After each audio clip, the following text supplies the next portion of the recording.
Mixed by Rama Films present.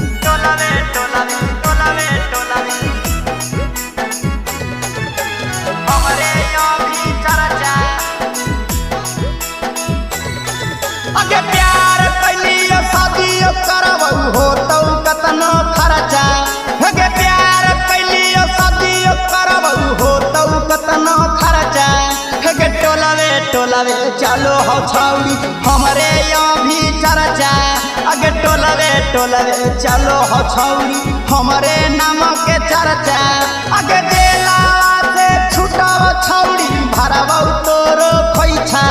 अगे जेलावा से छुटाव छौड़ी भरबौ तोरो खोइछा। अगे टोलवे चलो हो छौड़ी हमरे नाम के चर्चा।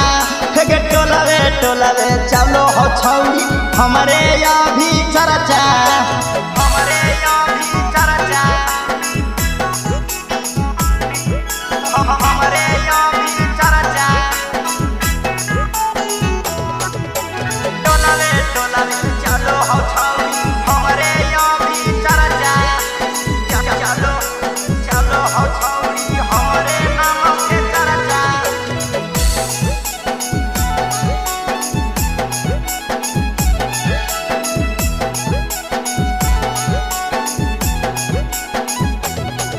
अगे तोरे ही तोरे रहबौ करे नहीं फिकिरिया।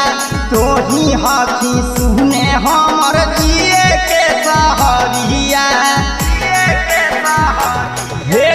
तोरे ही तोरे रहबौ करे नहीं फिकिरिया। तोही हखी सुने हमर जिए के सहरिया। महीना में 4 बेरी करो हियो शिव चर्चा।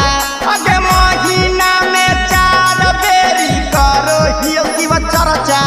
अगे टोलवे चलो हो छौड़ी हमरे यहाँ भी चर्चा। अगे टोलवे चलो हो छौड़ी हमरे नाम के चर्चा। हमरे यहाँ भी चर्चा।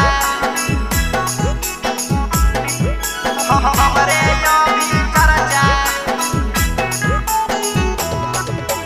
टोलवे चलो हो छौड़ी हमरे यहाँ भी चर्चा। चलो हो छौड़ी हमरे नाम के चर्चा।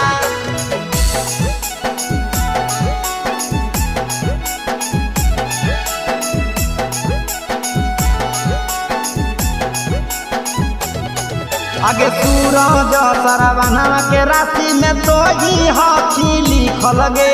डालतौ जब मोगिया में से नूर रूप रहतौ खिलल गे। पवन रंजितवा के राशि में तो ही हखी लिखल गे। डालतौ जब मोगिया में से नूर रूप रहतौ खिलल गे। जानो है हमारा दुख नडी हमें छौड़ी बाचा। अगे जानो है हमारा जमुई जिला में छौड़ी बाचा। अगे टोलवे चलो हो छौड़ी हमरे नाम के चर्चा। अगे टोलवे चलो हो छौड़ी हमरे यहाँ भी चर्चा। देख ले खोल के पर्चा। Presented by Rama Films.